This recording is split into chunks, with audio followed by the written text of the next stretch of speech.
대한민국 중심 채널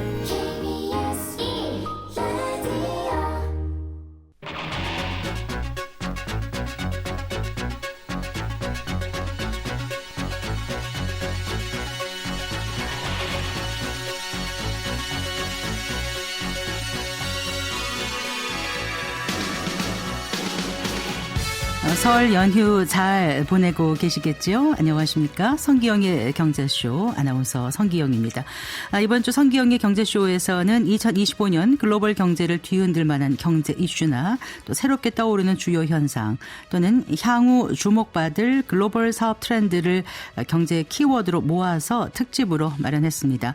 설 특집 2025 경제 키워드, 오늘은 두 번째 시간으로 챗 GPT에서 시작한 인공지능이 이제는 인간 수준의 지능 기술까지 보여주는 AGI와 또 진일보한 피지컬 로봇 등의 키워드로 2025년 경제 전망해 보겠습니다.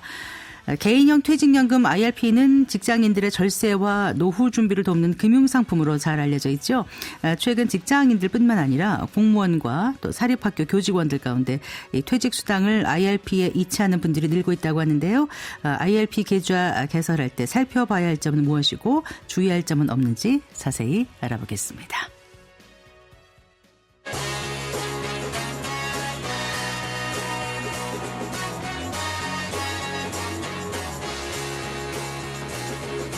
경제 시야를 넓혀드립니다. 투자의 지름길을 안내합니다. 돈 되는 정보를 발견하는 시간. KBS 1라디오 경제쇼. 이번 주 성기영의 경제쇼에서 설 특집으로 마련한 2025 경제 키워드, 오늘 두 번째 시간입니다. 오늘은 IT 키워드로 올해 경제를 좀 살펴봤으면 하는데요.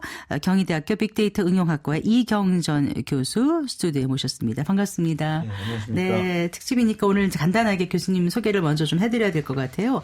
미국 인공지능학회가 있지 않습니까? 여기서 4차례 그 혁신적 인공지능 응용상을 수상하셨고 또 여러 책을 쓰셨습니다. AI 에이전트와 사회변화, 그리고 AI는 어떻게 인생의 무기가 되는가, 또 비즈니스 모델과 인공지능, 이렇게 여러 책을 쓰신 저자이기도 하십니다. 네, 반갑습니다, 교수님. 네, 반갑습니다. 네, 저희가 이제 2025 경제 키워드 두 번째 시간으로 오늘 교수님 모셨는데요.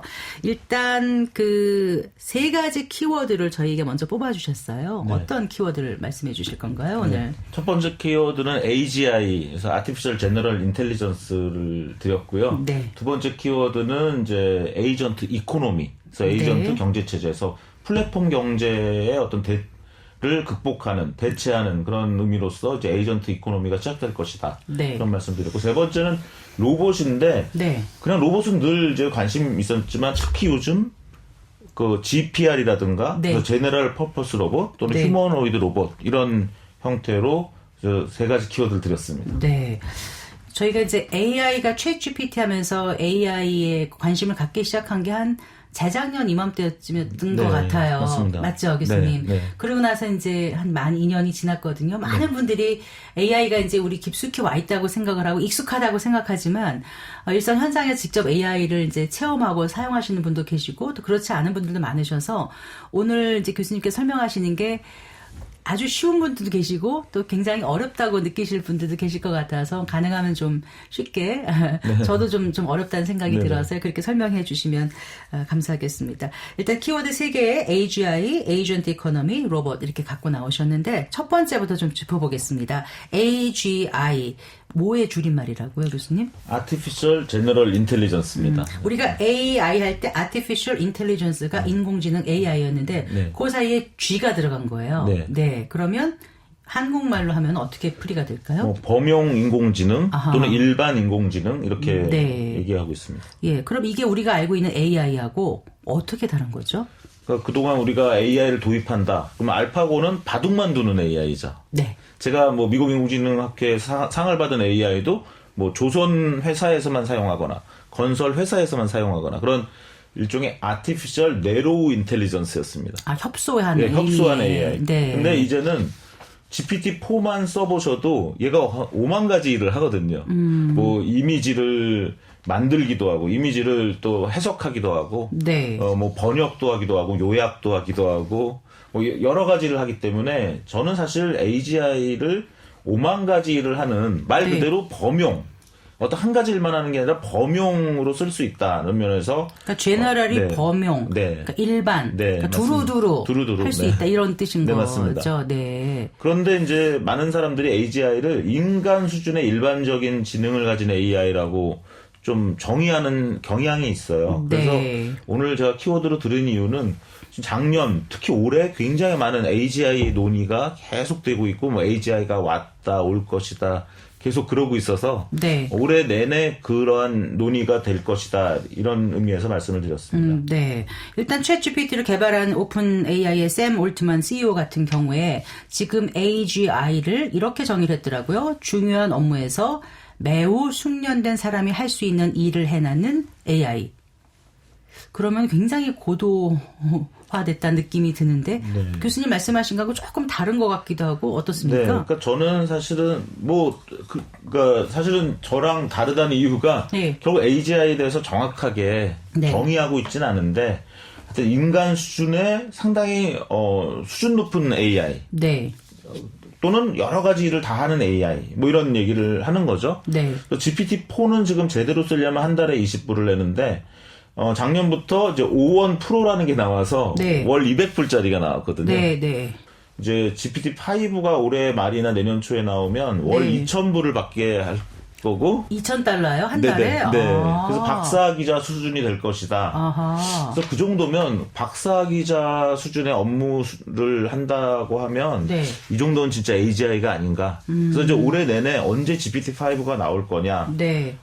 사람들이 정말 월 200불 또는 월 2,000불을 내가면서 쓸 것이냐. 네. 저도 솔직히 아직 못 써봤거든요. 이번 설 연휴 때 월 200불짜리를 좀 써보려고 합니다. 아, 그렇군요. 네. 네. 다시 한번 개념 정리를 해주세요. AI, 아까 말씀하신 ANI, AGI, ASI 이렇게 네, 발전 맞습니다. 단계를요. 네. 그래서 AI는 자연지능이 아니라 우리 인간이 만든 지능이고요. 네. ANI는 특정 업무, 네. 특정 기업, 네. 특정 산업에서만 사용하는 AI라면 Artificial 예. Narrow Intelligence니까 네, 네. 협소한 인공지능. 네. 그러니까 그리고요. 구분하다 보니까 그런 말을 만든 거고요. 네. 그래도 그래서- 이제 네. 단어가 익숙해지려면. 맞습니다. 네. 네. AGI는 이제 범용적인 또는 한편에서는 인간 수준의 네. AI다라는 걸 이제 AGI. 2017년에 제가 학회 회장을 했었는데 네, 네. AGI로 특별 주제 컨퍼런스를 했는데도 네.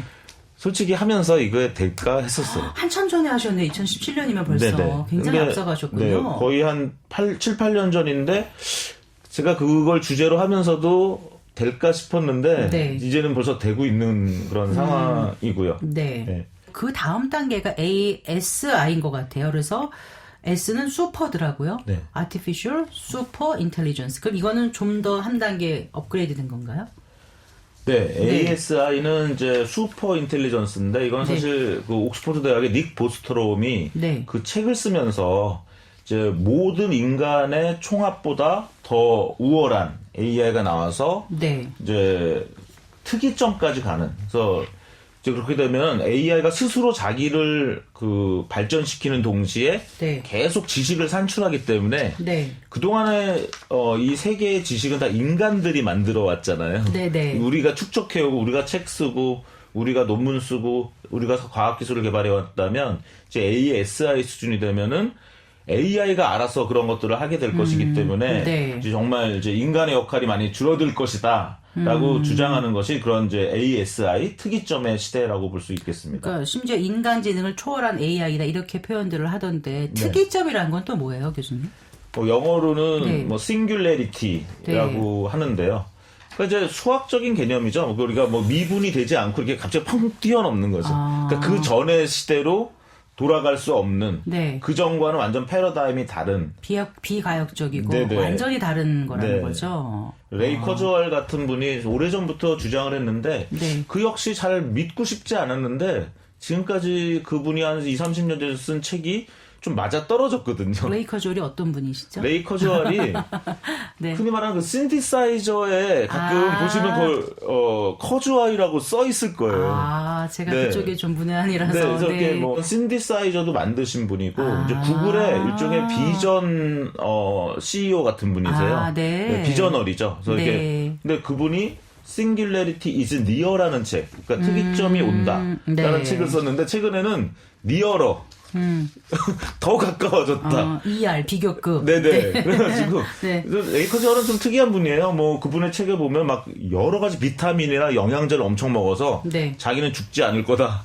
이렇게 노화되지 않고 오히려 젊어지는 그런 걸 좀 꿈을 꾸는 그런 분인데 이제 그렇게 특이점을 생각하는 분이 있죠. 근데 이제 결국 저는 그 AI가 그런 지식을 폭발적으로 확장시킨다 하더라도 네. 그 지식을 또 인간이 확인해야 거기에 권위가 주어지기 때문에 네. 과연 이제 인간이 그런 주도권을 뺏길 것인가 하는 것은 저는 약간 상상력이 좀 부족한지 몰라도 아직까지는 알 수 없다 이렇게 보고 있는 편입니다. 네. 그래서 지금 이제 네로 단계에서부터 슈퍼 단계까지 크게 4단계를 지금 말씀을 해주셨는데 다시 여쭤볼게요. 그럼 AI가 이제 범용적인 거, 일반적인 거라고 말씀하셨잖아요. AGI가. 네. 그러면은 거의 인간에 가까운 수준의 기술이라면 인간과 비슷하다. 어떻게 보면은 굉장히 이롭고 유용하다. 하지만 뭔가 좀 불안하고 위협적이다. 이런 느낌도 들거든요. 어떻게 보세요? 그러니까 챗GPT가 2년 한 1개월 전에 나왔을 때는 질문을 했더니 사람처럼 비슷하게 대답을 하더라는 거죠. 네. 근데 얘가 계획을 못 하더라. 이제 플래닝이라고 하죠. 네. 그다음에 추론을 못 하더라. 그래서 지금 O1이라든가 O3라든가 이런 것들이 네. 추론을 하는 AI입니다. 예, 예. 그러면서 문제를 이제 해결하는 거죠. 그냥 말대답만 하는 AI가 아니라 계획하고 추론해서 문제를 해결하는 능력이 인간의 능력과 상당히 가까워졌다. 네. 이제 그래서 저는 오히려 인간과 비슷하다라는 걸 자꾸 얘기하는 것은 늘 잘못된 접근이라고 주장하는 사람이고요. 오히려 이 AGI라고 한다면 인간이 준 문제를 잘 해결하는 어떤 합리성을 갖추었느냐. 인간이 이런 문제를 해결해봐.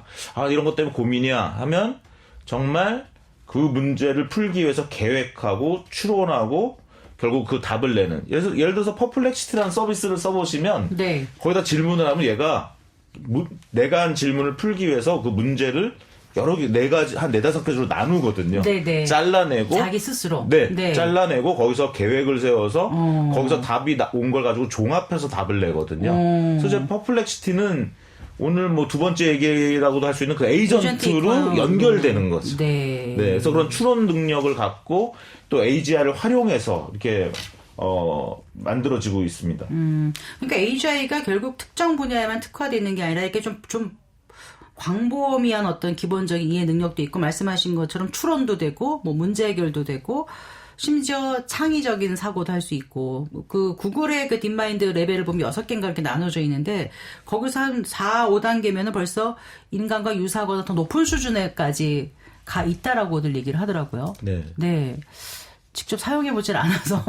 그러니까 아직은 그 정도는 아닌데. 아니에요? 네. 그런데 우리 자동차는 우리보다 빨리 달리잖아요. 네. 그럼 지금 요약은 분명히 저보다 잘해요. 번역? 제가 독일어 번역 못할 거 아닙니까? 아, 독일어 못하세요, 원래? 독일어 뭐 고등학교도 좀 배웠지만 아, 네. 고급 번역은 못할 텐데 더 잘하거든요. 네. 그러니까 보통 인간이 할 수 있는 일에 많은 영역에서 인간보다 좀 잘하고 있는 거죠. 네. 근데 각 분야에서 정말 최고수, 독일어 번역의 최고수 또는 뭐 수학 문제의 최고수를 다 이길 수 있을 것이냐? AI가. 네, AGI가. 이제 그 정도 되면 이제 ASI 정도 되는 것이고, 네. 어떤 영역에서 꽤 많은 일. 그래서 저는 이제 5만 가지 일을 하는 AI다라고 오히려 저는 쉽게 설명하고 싶습니다. 아, 네. 알겠습니다. 어쨌든 AI 기술 도입 이후에 감원이 되는 그런 영역도 있지 않습니까? 인간의 손이 더 이상 필요 없는 부분. 그러니까 이제 전 세계적으로 이게 이제 파장이 커지고 사용 범위가 확산되다 보면은 여러 가지로 영향을 미치게 될 것 같은데 그 부분은 어떻게 보세요? 이미 지금 뭐 프로그래머의 수요가 많이 줄고 있다. 그러니까요. 네, 회사의 CTO라고 그러죠. 기술 책임자들은 네. 한 10명이나 일하는 느낌이다. 그러니까 개발자 10명이 필요가 없다. 네, 그래서 이제 CTO 한 명당 개발자 10명이랑 일하는. 그래서 이제 뭐 회사에서는 일을 시키려고 그러면 주말에는 없고 밤에도 연락하면 좀 미안하고 네. 이런 게 있는데 AI는 그런 게 없기 때문에 네. 지금 이제 CTO가 10명의 개발자와 일한다라는 느낌 또는 인턴 부대라고 표현하거든요. 네. 그러니까 어떤 직원한테 AI를 잘 쓰게 이렇게 교육해서 주면 인턴을 한 명 붙여주는 개념이 아니라 인턴 부대를 붙여주는 개념이다라고 요즘 이제 그렇게 비유를 합니다. 그런 네. 면에서는 이제 고용이 좀 감소되는 측면이 분명히 있고요. 네. 근데 한편으로는 또 새로운 구인구직 사이트 보면 이런 생성 AI나 AI 에이전트를 잘 쓰고 잘 만들 수 있는 사람들의 또 수요도 늘고 있기 때문에 한쪽에선 줄고 한쪽에선 늘고 그런 상황이라고 보시면 될 것 새로운 같습니다. 또 일자리가 생기는 거죠. 그런데 이제 두 번째 키워드를 아까 에이전트라고 해주셨어요. 네. 잠깐 말씀해 주셨는데 다시 한번 좀 설명을 해 주신다면은요. 네. 네, 지난 2년은 우리가 초거대 AI로 놀라서 생성 AI로 글도 생성해보고 그림도 만들어보고 음악도 만들어본 그런 시절이었다면 네. 지금은 약간 정신을 차리고 그 초거대 AI를 활용해서 네. 각종 AI 에이전트 서비스가 나와서 실제 우리 대신 상당히 일을 많이 하고 거래를 일으키는 그런 경제 체제라는 것입니다. 네. 그래서 퍼플렉시티가 대표적인데요. 퍼플렉시티는 자기가 AI 모델, 초거대 AI 모델을 만들지 않아요. 그거를 갖다 써서 네. 이제 그런 답변 엔진을 하는 거죠. 그래서 오히려 에이전트와 AGI와의 사이는 그 관계는 뭐냐면 AI 에이전트는 그 AGI를 재료로 사용해서 네. 실제로 일을 하는 서비스를 만드는 겁니다. 네. 예를 들면 저희 연구팀에서 만든 거는 뭐 서울역으로 가는 택시 잡아줘 이런 네. 택시콜 에이전트를 만들었거든요. 아, 만드셨어요, 직접? 네네. 네. 그래서요? 그러면 얘가 카카오 택시 앱도 열고 티메 택시 앱도 열고 뭐 IM도 열고 타다도 열어서 네. 그 중에서 일단 서울역으로 다 택시를 불러달라고 하는 겁니다. 네. 그러면 그 중에 제일 먼저 잡히는 택시 앱이 있으면 네. 나머지 택시 앱은 다 취소하는 거죠. 아. 그걸 다 AI가 하는 거죠. 아. 그러면 요즘 여학생들한테 물어보면 택시를 부를 때 운전자분 평점을 본대요. 오. 그리고 남학생들은 차종을 본대요. 사실은 우리 그걸 일일이 사람이 하는 게 아니라 이제는 네. AI 에이전트가 하는 거죠. 아. 그런데 이거를 택시를 하나 제대로 잡으려면 저희가 계산해 보면 작년의 경우 이게 150원이 들어요. AI 사용료가. 네. 근데 AI 사용료가 지난 2년간 한 250분의 1로 줄었거든요. 그럼 뭐 더 줄지 모르겠지만 올해는 저희 예상은 50원 이하로 떨어진다고 봐요. 네. 택시 한번 부르는데 네. 여러 택시 앱을 불러가지고 그중에 내가 원하는 가장 택시를 원하는 걸 할 잡는데. 때. 네. 그럼 한 내년쯤 되면 이제 10원 이하 뭐 몇 원 이하로 떨어지면 부담 없이 사용할 수 그런 있는 회사들이 거죠? 많아지는 거죠. 그래서 지금 이런 AGI 회사들이 많아지고 그 AGI 가격은 떨어지고 있기 때문에 네. 그걸 활용해서 AI 에이전트를 만드는 회사들이 늘어나고 그런 것들이 기존의 그런 택시 앱 같은 그런 플랫폼 회사들을 위협할 수 있는 거죠. 네. 지금 그러면은 그 AI 에이전트를 도입하고 있는 기업들이 많이 있습니까? 어때요? 아직은 좀 상당히 많이 준비 중이고요. 아, 준비 중이에요. 그 네. 예를 들면 뭐 마이크로소프트라든가 뭐 구글이라든가 세일즈포스라든가 뭐 이런 유명한 회사들은 다 그런 AI 에이전트 툴을 이미 발표해서 기업들이 그걸 알아서 쓰게 하고 있고요. 네. 우리나라 같은 경우 더존비지온 같은 ERP 회사는 그동안 ERP를 깔아주고 뭐 회계 업무, 구매 업무, 뭐 재고 관리 여러 가지를 사용했는데 컨설팅 펌에서 그렇게 다 해줬잖아요. 네. 그동안. 네. 그거를 거기에 이제 AI를 넣어주는 거죠.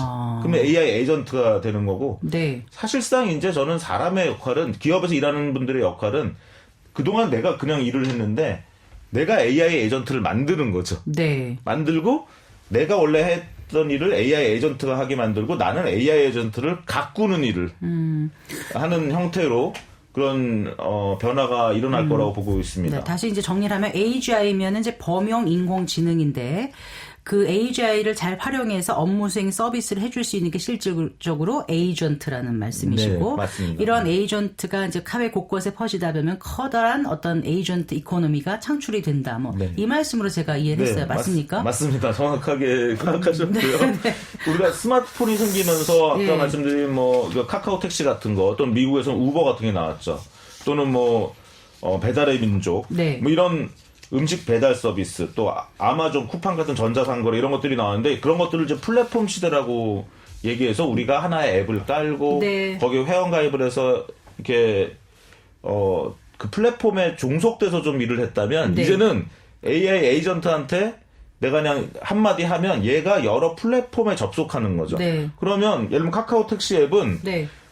내 앱을 연 게 AI인지 사람인지가 이제 헷갈리는 시대가 오는 거예요. 그러면 이제 AI가 나한테 접근하면 이걸 차단하면 우리 손님이 떨어질 수도 있는 거죠. 네. 그래서 이렇게 새로운 AI 에이전트에 기반한 회사들과 기존의 플랫폼 회사들 간의 어떤 경쟁도 예상해 볼 수 있고요. 네. 네. 예, 그러면은요, 그 AI라는 게 사실은 이제 돈 먹는 하마라는 이런 말이 나올 정도로 굉장히 연구비도 많이 들고, 뭐, 데이터 센터라든가 만드는 거, 또 전력, 여러 가지, 또 열을 식히는 것까지 정말 많은 비용이 든다고 하더라고요. 근데 실제로 지금까지 그만큼 인풋 대비 아웃풋이 나오는 건지, 얼마만큼 수익성이 있는 건지, 이런 거에 대해서 늘 궁금했거든요. 현재까지 지금 뭐 오픈 AI 같은 경우는 네. 작년에 한 8조 정도의 펀딩을 새로 받았지만 네. 한 2, 3조의 이제 그 손실을 봤다고 하죠. 그래서 만약 8조를 돈을 받았는데 2, 3조의 손실을 봤으면 네. 2, 3년 이상 못 버틴다는 거잖아요. 다시 또 돈을 투자받아야 해마다 되는. 2, 3조면은요. 네네. 네. 예, 그래서 이제 오픈 AI가 망할지도 모른다고 하는 건데 이제 그런 것을 타개하기 위해서 샘 알트만 CEO는 계속 새로운 것들을 만드는 것이고요. 근데 샘 알트만도 참 곤란한 게 그 오픈 AI 직원들이 나와서 엔스로픽을 차렸고 네. 또 일론 머스크는 엑스닷AI를 만들었고 네. 또 오픈 AI 뭐 여러 회사들이 계속 우후죽순 생기면서 네. AI 에이전트를 만드는 회사들이나 AI 서비스를 사용하는 그런 일반 소비자는 네. 행복해진 거죠. 오히려 그렇죠. 가격이 떨어지는 떨어지죠. 경쟁을 많이 하다 보면. 네. 그래서 이런 초거대 AI 또 AGI를 만드는 회사의 고민이 있고 초거대 AI라는 게 무슨 말씀이셨어요? 초거대 AI가 이제 챗GPT가 나오면서 네. 그게 이제 파라미터가 한 1750억 개, 네. GPT-4 같은 경우는 한 1조 개 가깝다. 네. 또는 뭐 아마존이 만든 거는 2조 개짜리 파라미터도 나오고 있어서 네. 좀 파라미터가 한 1000억 개 이상 되면은 우리가 얼추 초거대. AI라고 부릅니다. 네. 그러려면 이제 엔비디아의 칩도 있어야 되고 말씀하신 것처럼 데이터 센터도 갖춰야 되고 하기 때문에 네. 굉장히 투자 비용이 많이 드는 AI죠. 네. 그들 간의 경쟁이 있고 AI 에이전트 회사는 그걸 활용해서 서비스를 만들어서 돈을 벌어야 되는 그런 이제 두 가지의 산업이 있다고 보시면 되겠습니다. 그래서 네. AI 원천 사업자라고 얘기할 수도 있고 네. 또 하나는 AI 응용 사업자다. 응용사업자. 네. 그럼 이제 우후죽순 AI 응용사업자가 많이 나올 것 같아요. 네. 그러니까 퍼플렉시티도 지금 퍼플렉시티를 쓰는 사람들이 너무 많아져서 구글이랑 네이버의 지금 검색량이 줄고 있다는 거거든요. 네. 그러면 되게 속상할 수 있는데 퍼플렉시티는 사실은 오픈 AI나 여러 그 초거대 AI 또는 AGI를 만드는 회사의 서비스를 사용하는 고객이기도 합니다. 네. 제가 택시콜 에이전트 만들려면 아까 150원을 그 AGI를 만드는 회사 오픈 AI나 이런 데 돈을 내야 되는 거거든요. 네. 그럼 저는 거기에 낼 돈보다 다른 고객이나 사업자한테 버는 돈이 많다면 네. 제 사업이 성립되는 거죠. 네. 그래서 지금 그렇게 산업 생태계가 두 가지가 서로 경쟁 협력하고 고객 관계를 이루면서 발전하고 있는 그런 과정이 정말 있습니다. 2년 1개월 전에 처음 챗GPT 나올 때 하고 지금 생각하면 너무나 지금 많이 발전했다는 생각이 들거든요. 이번에 이제 CES 2025 다녀오셨어요. 네네, 다녀왔습니다. 네, 물론 다녀오셨겠는데 거기서 많은 걸 보셨을 텐데 자 그렇다면 이렇게 빠르게 변화되고 패러다임 시프트가 일어나고 있는 이런 사회 속에서 글로벌 어떤 체제 안에서 우리나라 기업들은 과연 어느 정도 수준에 와 있는 건지가 궁금합니다. 네. 우리나라가 일단 초거대 AI가 네. 네이버가 하이퍼클로바 X를 냈는데 네, 네. 잘 안 쓰는 문제가 있고 LG가 열심히 해서 X1을 만들었고 최근에 LG 그램이라는 그 노트북 컴퓨터에 그걸 탑재했어요. 네, 네. 그래서 그럼 이제 초거대 AI를 만드는 AI 기업이 지금 현재 네이버, LG, 카카오가 아직 못 만들고 있고요. 그런 상태라서 좀 약하죠. 중국에는 네. 그런 그런 회사가 수십 개가 있고 미국도 세계 1, 2위 회사가 다 있기 때문에. 그런데 재밌는 거는 뭐 부루라는 서비스를 만드는 네. 한국 회사가 있고 페르소 AI라고 우리가 이렇게 유튜브나 이런 영상을 만들면 네.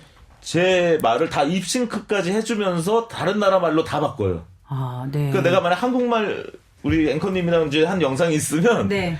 이거를 그냥 프레소에다 넣어버리면 네, 만약에 독일어로 만들고 원하는 언어로 만들 수 있다고요. 네, 그다음 립싱크까지 해주는 거죠. 네. 근데 저는 이게 우리나라에서인지 몰랐어요. 아. 근데 우리나라 회사더라고요. 그게 EST 페르소라고요? 네, 페르소 AI라는 아. 회사인데 그게 이제 이스트 소프트가 만든 네. 이제 서비스인 거죠. 네. 네, 그래서 이렇게 AI 서비스를 쓰다 보면 괜찮은데 이거 한국 회사가 만든 것들이 몇 개 나옵니다. 네. 그런 것들은 굉장히 희망적인 거죠. 이제는 인터넷 비즈니스만 해도 국경이 좀 있었는데 언어 장벽이 있어서. 네. 근데 AI는 언어 장벽을 없애버리기 때문에 이제 우리가 잘만 만들면 네. 세계적으로 나갈 수 있고요.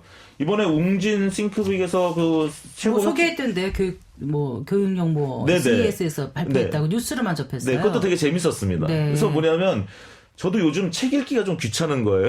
누가 좀 읽어줬으면 좋겠는데 서가에 있는 책 아무거나 갖다 놓고 여기다가 딱 놓으면 얘가 읽어주는 거죠. 아, 진짜 그래요? 네네. 아. 왜냐면 얘가 카메라가 있고 네. 그걸 또 번역도 해주고. 그러니까 제가 뭐 영어 책을 갖다 놔도 번역으로 읽어주니까. 그러니까 이전에 꿈과 상상의 영역이 있던 게 이제 현실로 지금 하나씩 구현되고 있는 그런 세상에 우리가 살고 있는데 네. 지금 이제 올해 2025년 경제 키워드 이제 IT 키워드 지금 두 개를 짚어주셨거든요. 네. 일단 AGI하고 에이전트를 네. 짚어주셨습니다. 이제 세 번째가 로봇이라고 말씀하셨는데요. 로봇 이게 어느 정도 지금 와 있습니까? 기존에 우리 로봇하고 다른 거잖아요. AI를 활용한 우리가 로봇. 좀 네. 주변에 있는 로봇은 좀 청소 로봇. 그다음에 요즘 음식점 가면 서빙 로봇. 네. 그다음에 또 한국에 지금 XYZ라는 회사가 커피 로봇을 해가지고 네. 성수동에 그 24시간 커피를 파는데 그 CEO가 매출 현황을 이렇게 페이스북에 올렸는데 네. 새벽 3시에 계속 결제가 되는 거예요. 네. 그러니까 우리가 새벽에는 커피 마시고 싶은데 네. 이제 사람이 일하지 않으니까.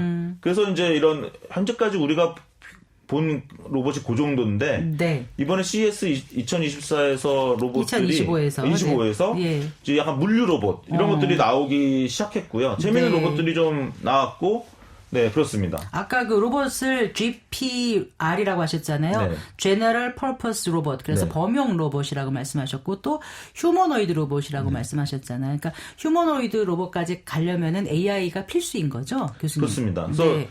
챗GPT가 성공하는 바람에 오픈 AI랑 같이 지금 로봇을 개발하고 있는 곳에 피겨 AI라는 로봇이 있는데 네. 피겨 제로 1, 피겨 제로 2까지 나왔는데 이번 CES에서는 안 나왔습니다.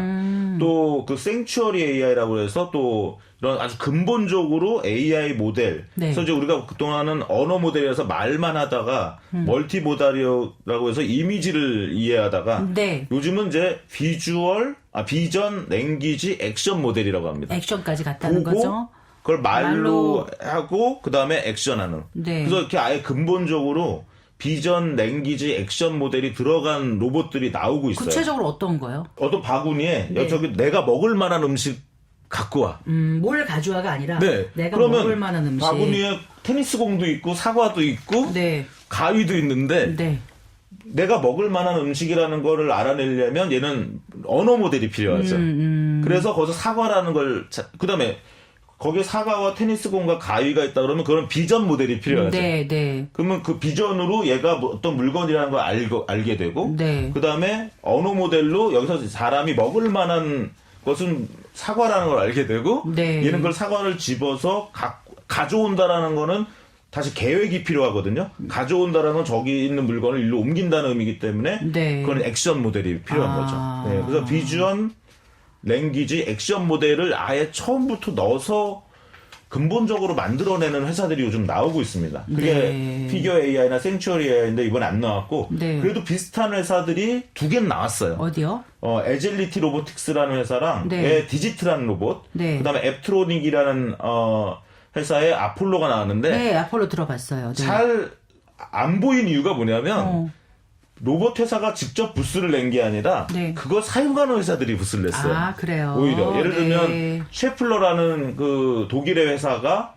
그 에질리티 로보틱스의 디지트를 냈고요. 네. 그래서 이제 계속 우리가 플라스틱 디스잇은 그거죠. 네. 물류박스 운반하거나 컨베이터 네, 벨트의 맞습니다. 그 네. 적재하는 방법적인 네, 작업을 맞습니다. 계속 수행해주는 네. 그거고 아까 말씀하신 아폴로는 인간형 로봇인 거죠? 아폴로도 비슷합니다. 아, 그래요? 네, 네. 아폴로도 물류. 그래서 지금 이번에 CES 2025만 가지고 보면 그래도 물류 로봇이 두 개가 지금 잘 되고 있구나. 그래서 좀 에질리티 로보틱스나 앱트로닉 둘 다 이제 아마존이나 네. 또 GXO 로지스틱스라고 해서 미국의 중요한 그 물류 제3자 물류 회사인데 네. 그런 물류 쪽에 일단 적용되고 있는 것으로 파악을 했습니다. 네, 이번에 그 SK그룹 최태원 회장이 젠슨항 CEO를 만나가지고 앞으로 그 피지컬 AI에 대한 의견을 나눴다고 이렇게 이제 보도도 되고 해서 이제 많은 관심이 가던데 우리나라 로봇 산업은 그래도 좀 일찍이 시작했던 거 아닌가요? 네, 일찍 시작했는데 네. 조금 현재로서는 중국이 너무 값싸게 잘 만들고 있고 네. 이번에 중국에서 그 딥 로보틱스의 네. 산마오라는 로봇이 막 산마오? 네, 그 세계, 산고양이 약간 그런 뜻이래요. 네. 그래서 얘가 막 정신없이 그 CS 그 부스들을 뛰어다녔고 네. 유니트리라는 그 또 중국 회사가 G1이라는 네. 로봇을 또 출시해서 굉장히 그 생동감 있는 로봇의 모습. 물론 리모트 컨트롤이에요. CS에서는 자율적으로 움직이게는 안 합니다. 네. 여기 사고가 날 수 있기 때문에. 네. 그랬는데 이번에 이제 중국이 이 두 회사는 굉장히 생동감 있고 값싼 당장 팔 수 있는 로봇을 이제 내놨다는 게 좀 특징이었고요. 네. 한국은 잘 아시다시피 보스턴 다이나믹스라는 그 유명한 회사를 네, 현대차 그룹이 인수를 했죠. 네. 또 최근에는 삼성이 레인보우 로보틱스 로보틱스를 또 지분을 인수했고. 늘려서 최대 주주 됐고요. 네. 그래서 한국도 이제 이런 좀 출발을 다시 해야 되는 그런 단계인데 네. 가격 경쟁력에서 중국에 밀리고 네. AI 경쟁력에서 미국에 밀리는 그런 중간에 좀 껴있는 그런 상황에 있습니다. 네, 인재 양성도 꽤 필요하다는 생각이 들고 뭔가 네. 이제 규제 완화라든가 정보 지원 이런 것도 좀 필요하다는 생각이 드는데 오늘 이제 너무 흥미롭지만 시간에 좀 제약이 있어서 더 듣지 못하는 점 좀 아쉽게 생각하고요. 어쨌거나 2025년 올 한 해 IT의 어떤 이 세계가 더 확장이 되고 많은 변화가 있을 거라는 그런 생각이 들어요. 당장 제 삶에 오늘 당장 어떤 영향은 없을지 모르지만 몇 년 뒤면 너무 많이 바뀔 거라는 기대도 되고 약간 두려움도 있긴 한데 그래요. 자, AGI, 에이전트 이코노미, 로봇 이렇게 세 가지를 이제 2025년 경제 키워드, IT 키워드로 이제 정해주시고 설명을 해주셨거든요. 저 정리를 좀 해주실까요? 네.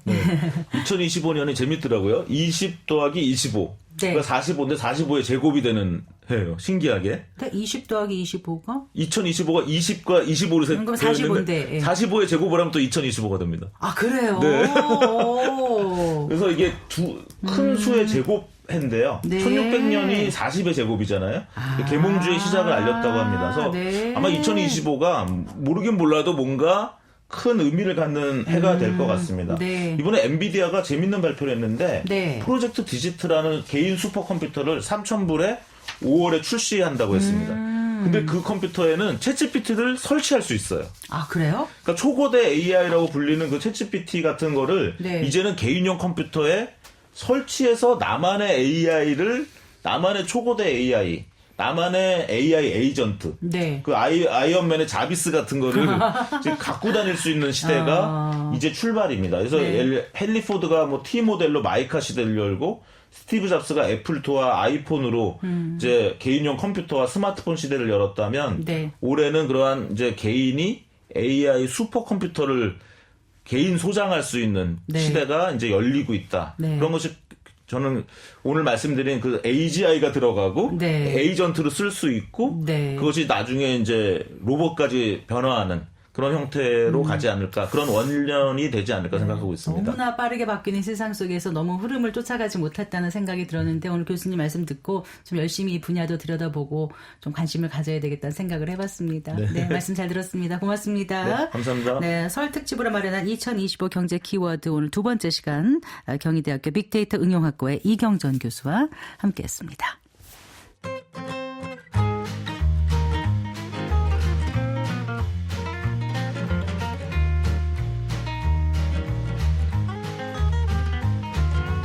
경제 맛집 투자 핫플. 지금은 돈 벌기 딱 좋은 시간. KBS 1라디오 경제쇼. 100세 시대 행복한 노년을 위해서 건강과 노후 대비가 무엇보다 중요할 텐데요. 은퇴 이후 노후 자금 마련을 위해서 돈 관리 계획 구체적으로 세워보는 순서입니다. 오늘도 미래에셋 투자와 연금센터의 김동엽 상무와 함께하겠습니다. 어서 나오십시오. 네, 안녕하십니까? 안녕하세요. 최근 이제 공무원과 그 사립학교 교직원도 많이 찾는다는 그 IRP, 이 개인형 퇴직연금.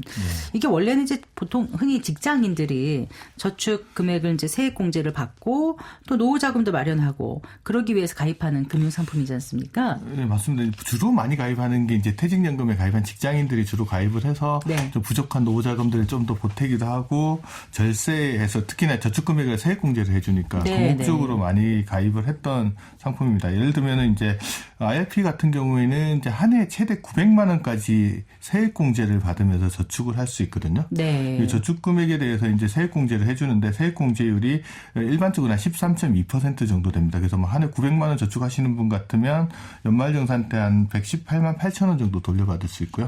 소득이 좀 작으신 분은 공제율이 좀 높아져서 한 16.5%까지도 공제받게 되는데 그러면 한 148만 5천 원 정도 세금을 돌려받으니까 적지 않은 혜택이 있어서 네. 직장인들 중에 나 노 준비 좀 해야 되겠다라고 하면 이 계좌를 통해서 주로 많이 한다고 보시면 될 것 같습니다. 네.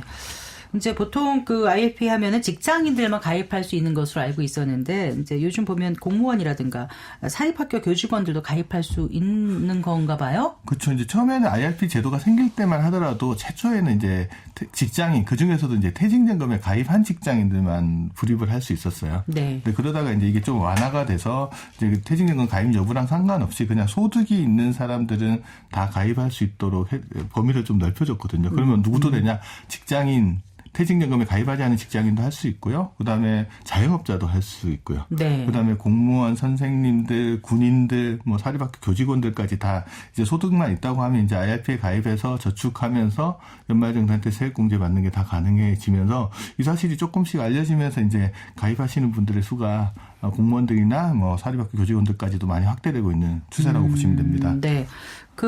이렇게 교직원과 공무원들이 관심을 갖는 이유는 뭘까요? 뭐, 여러 가지가 있다고 하지만 예전에만 해도 공무원이나 이제 사립학교 교직원들 같은 경우에는 연금 많이 받는다고 많이 알려져 있어서 네. 부럽다고 그랬잖아요. 맞아요. 그런데 요즘은 이제 또 공무원 연금 개혁을 한번 하고 나서부터는 그 사정이 좀 많이 달라진 것 같습니다. 그래서 뭐가 제일 걱정되냐 그러면 첫 번째는 이제 1996년도 이후에 임용되신 분들 있잖아요. 네네. 공무원이나 사립학교 교직원에 임용되신 분들 같은 경우에는 연금 수급 시기가 네. 좀 늦춰지고 있어요. 과거에는 정년퇴직 하자마자 이제 연금을 받으실 수가 있었는데 이게 이제 퇴직 시기에 따라서 받는 시기가 좀 늦춰지고 있는데 예를 들어서 올해 퇴직하시는 분은 60세에 정년을 맞는다고 하더라도 62세부터 받으실 수 있습니다. 네네. 그리고 뭐 한 2030년에 퇴직하신 분은 64세부터 받으시는 거고요. 네. 2033년 이후에 퇴직하시는 분은 이제 65세부터 받으시니까 퇴직하고 나서 소득 공백이 생기기 시작한 거예요. 그러니까 네. 이거 어떡하지? 라고 하면서 이 소득 공백 기간에 뭔가 또 다른 준비를 해야 되잖아요. 네. 그런 관점에서 이제 IRP 같은 상품들을 통해서 이제 세액공제도 받고 노후 준비하려는 것도 있고요. 네. 두 번째 연금 계획을 하면서 지급 시기만 늦춰진 게 아니고 연금액도 좀 바뀌었죠. 연금액도 좀 많이 줄어들었죠. 줄어들었습니다. 그래서 네. 이것도 어떡하냐. 이제 기간도 공백이 생기고 소득액 자체도 좀 줄어들다 보니까 네. 이 부분을 별도로 개인적으로 준비해야 되겠다라는 생각을 가지신 분들이 세제 혜택이 있는 IRP 상품 같은 걸 찾는 것 같습니다. 그렇군요. 네.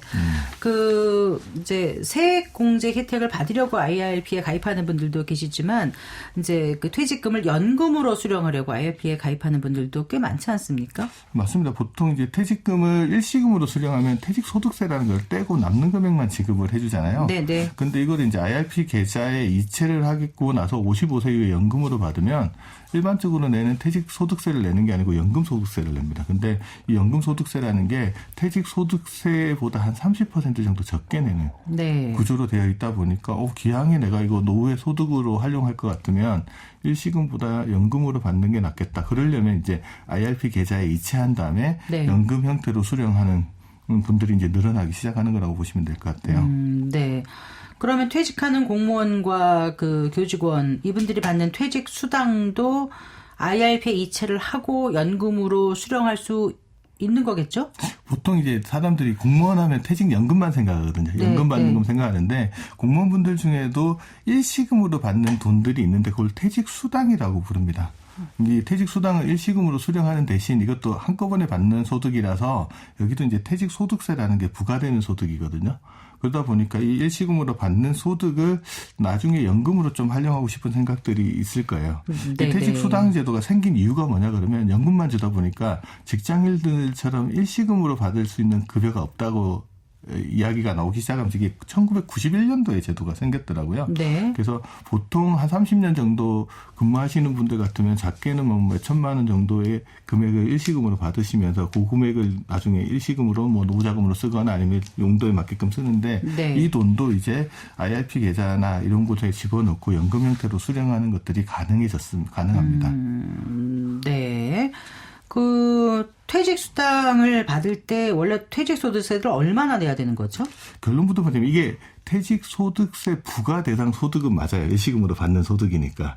네. 근데 세금이 많이 나오느냐라고 하면 세금은 거의 안 나오거나 나오더라도 아주 미미하게 나옵니다. 왜냐하면 퇴직소득세라는 거는 금액이 크거나 근속 연수가 짧은 사람한테 좀 많이 나오는 구조로 되어 있는데 네, 보통 네. 공무원분들 같은 경우는 한 30년 이상 일하고 퇴직하시는 분들이 되게 대다수잖아요. 네. 근속 연수가 30년 이상 되고 받으시는 금액이 소액이다 보니까 1억 미만의 작은 금액이다 보니까 거의 세금을 많이 내지 않는다는 사회적 세금 말씀이신가 자체는 봐요. 거의 없다라고 보시면 될 것 같습니다. 그래서 네. 보통 이제 그리고 근데 또 과세 대상이 전체를 다 과세를 하는 것도 아니에요. 예를 들어 퇴직수당 전체가 과세 대상이 아니라고요? 예를 들면은 공무원연금 우리 보험료 내는 거 있잖아요. 그거에서 소득공제제도가 2002년도부터 생겼거든요. 네. 그래서 이제 연금을 받거나 퇴직수당을 받을 때도 2002년도 이후에 납입한 보험료에서 발생한 부분들에 대해만 과세를 합니다. 좀 예를 들어서 말씀해 주시면 쉽게 쉬울 것 이야기하면 같아요. 한 33년 근무하신 분이 있다고 칠게요. 네. 그 분이 22년은 보험료 내면서 소득공제를 받았다고 가정을 한번 해보면 전체 33년 중에 22년이면 3분의 2 정도는 소득공제 혜택을 받았잖아요. 네네. 근데 3분의 1은 안 받았잖아요. 이분이 네. 만약에 퇴직수당으로 9천만 원을 일시금으로 수령했다라고 하면 이 9천만 원 중에 3분의 2? 3분의 2만 과세 대상입니다. 아. 3천만 원은 과세 안 하고 6천만 원만 과세 대상이 되거든요. 네. 금액도 이렇게 과세 대상 소득이 이제 6천만 원인데다가 30년 넘게 일하고 이렇게 받으시면 거의 세금이 없다라고 보시면 될 것 같습니다. 퇴직수당이 전부 과세 대상은 아니다. 예. 네. 그리고요. 그리고 금액도 작고 그래서 뭐 그런 부분들 때문에 세금 부담은 그렇게 크지가 않은데 네. 그러면 이제 또 이런 질문들을 하세요. 그러면 굳이 뭐 세금도 안 내는데 퇴직금을 연금으로 받으면 가장 큰 혜택이 퇴직소득세 줄여주는 거잖아요. 네. 그럼 굳이 그렇게 할 필요가 있냐라고 또 질문을 많이 하세요. 근데 네. 또 부득이 또 와가지고 또 IRP에 넣고 연금으로 받으시겠다는 분들도 꽤 많거든요. 이유가 뭘까라고 생각을 해보면 네. 다른 이유가 두 가지가 있습니다. 뭐죠? 뭐냐 그러면 퇴직수당을 일시에 수령을 해가지고 이 금액을 어디 금융상품에 투자를 할 거 아니에요. 그럼 이자나 배당이 발생을 할 텐데 네. 이자 배당에 부과되는 세금이 15.4% 그건 알고 있어요. 네. 그런데 이거를 IRP 계좌에 집어넣고 연금 형태로 수령하면 운용수익, 늘어난 수익에 부과되는 세금이 3.3에서 5.5% 정도 되거든요. 그러면 세율이 낮잖아요. 네. 그래서 이제 첫 번째는 그런 혜택이 있다라는 거, 세금이 줄어든가. 두 번째 이제 금융소득 정확과세 문제가 있는데. 이거 중요하죠. 네. 은퇴자분들 중에 특히나 금융소득으로 살아가시려는 분이면 네. 이자 배당 소득이 연간 2천만 원이 넘어가면 초과 금액을 다른 소득하고 합산해서 과세하죠. 과세하잖아요. 네. 근데 이제 IRP 계좌에 그게 금융소득 종합과세잖아요. 네. IRP 계좌에서 나오는 소득도 1,500만 원이 넘어가면 다른 소득하고 합산 과세하기는 합니다. 네. 근데 다른 점이 하나가 있는데 예. 일반 금융상품에 할 때는 무조건 합산 과세라면 종합소득세율 적용하면 과세 구간별로 올라가잖아요. 다른 소득 많으면 세부담이 커지잖아요. 네. 근데 IRP 계좌에서 나오는 수익은 다른 소득이 많아서 올라갈 때 내가 네. 단일 세율로 과세해달라고 요구를 할 수 있습니다. 예를 들어서 세율이 너무 많이 높아졌는데라고 하면 국세청에다가 나는 네. 그냥 16.5% 단일 세율로 과세해줘. 한 번 정하면 바꿀 수 있어요. 그에 한 번. 5월달에 소득 그거 신고할 때. 괜찮네요. 그래서 네. 다른 소득이 많고 금융소득도 많으신 분 같으면 아예 이 계좌를 활용해서 하시는 게 좀 더 도움이 받을 네. 수 있는 것 같고요. 가장 큰 이유는 뭐냐 그러면 이게 건강보험료 때문에. 이거 크죠.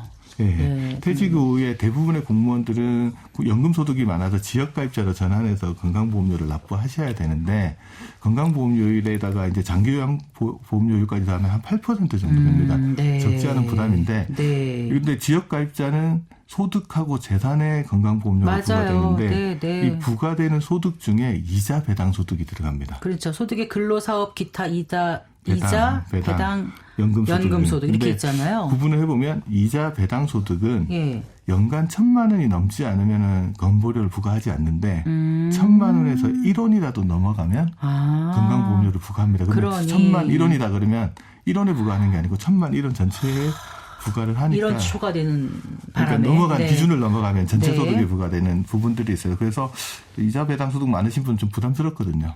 근데 이거를 IRP 계좌에서 넣고 연금 형태로 수령을 하시게 되면 네. 연금 소득에는 건보료를 부과하기는 하지만 네. 공적연금 소득에만 부과합니다. 그래서 퇴직연금이나 이렇게 개인연금 소득 형태로 나오는 거에는 네. 그 늘어난 소득에서 건강보험료를 부과하지 않거든요.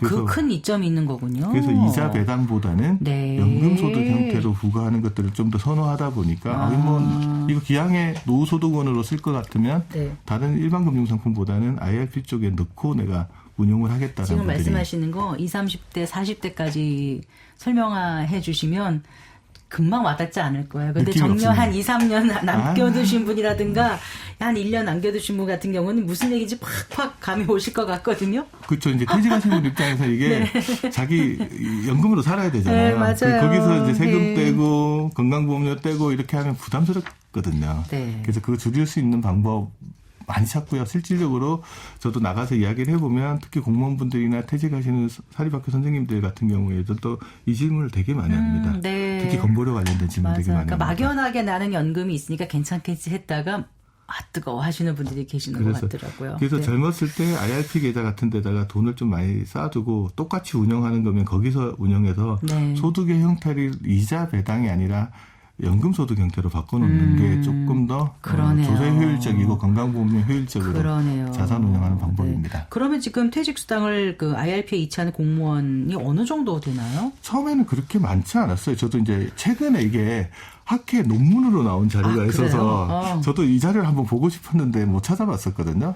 근데 이제 최근에 논문, 연금학회 논문으로 나온 걸 제가 이렇게 봤더니 2010년도 이전에는 공무원 연금을 그래서 이제 퇴직수당 받으시는 걸 넣으신 분이 한 분도 없었었어요. 네. 그다가 조금씩 늘어나다가 2023년에 한 387건 정도 됐었는데 네. 작년에는 1,007건 정도로 한 두세 배 가까이 확 늘어나 버렸어요. 네. 그러니까 퇴직하신 분이 늘어난 탓도 있고 이 제도가 있다라는 것들이 이제 알려지면서 이제 찾으시는 분들이 좀 많아진 것 같습니다. 네. 요즘 그 사립학교 교직원 가운데 정년보다 일찍 더 빨리 명예퇴직하는 분들도 계시지 않습니까? 그런 분들 같은 경우에 이제 명예퇴직 수당을 받는 경우에 이것도 IRP에 이체하고 연금을 수령할 수 있는 건가요? 그렇죠. 보통 사립학교 교직원들 중에 최근에 이제 정년보다 뭐 2, 3년 빨리 퇴직하신 분도 있거든요.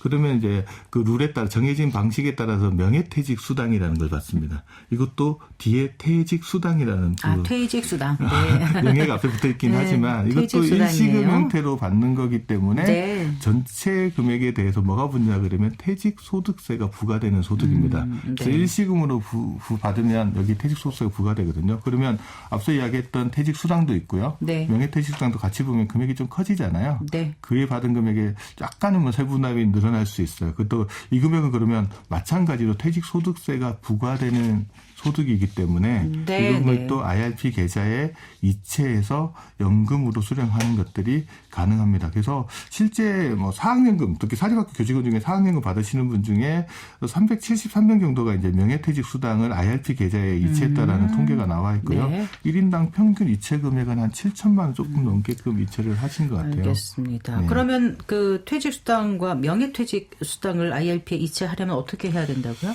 일반 직장인들은 퇴직할 때 퇴직급여를 그냥 IRP 계좌로 이체해달라고 계좌번호를 이제 회사에 알려주면 네. 회사에서 직접 그 IRP 계좌로 송금하는 게 가능은 하거든요. 네. 그런데 IRP, 그러니까 공무원분들이나 사립학교 교직원 분들은 그게 안 됩니다. 일단 현금으로 먼저 수령을 하셔야 됩니다. 일시금으로. 그럼 그 과정에서 세금이 있으시면 세금을 퇴직소득세 내고. 먼저 납부하고 남는 금액을 수령할 텐데 이제 네. 기억하셔야 될 게 두 가지가 있는데 세금을 내면 퇴직소득세를 냈다라는 원천징수 영수증을 하나 줄 겁니다. 그거 버리지 말고 가지고 계셔야 되고요. 네. 퇴직금을 수령한 날로부터 60일, 네. 60일 이내에 퇴직연금 사업을 하는 회사 있잖아요. 네. 은행, 증권, 보험사 같은 데 가서 나 퇴직금 받은 거 늘어왔습니다라고 하고 원천징수 영수증을 내면 네. 그 금액을 이체하시는 게 가능하다. 네. 그러면 이제 세금 낸 게 있으면 해당 IRP 계좌로 세금 낸 것도 돌려받으시는 것도 가능하십니다. 그러니까 60일이 지나면 이체할 수 없으니까 반드시 60일 안에 해라. 네, 60일을 기억하셔야 네, 됩니다. 알겠습니다. 말씀 잘 들었습니다. 고맙습니다. 감사합니다. 네, 김동현 미래에셋 투자와 연금센터 상무와 함께했습니다. 마칠 시간입니다. 성기영의 경제쇼 오늘 순서 여기까지입니다. 아나운서 성기영이었습니다. 고맙습니다.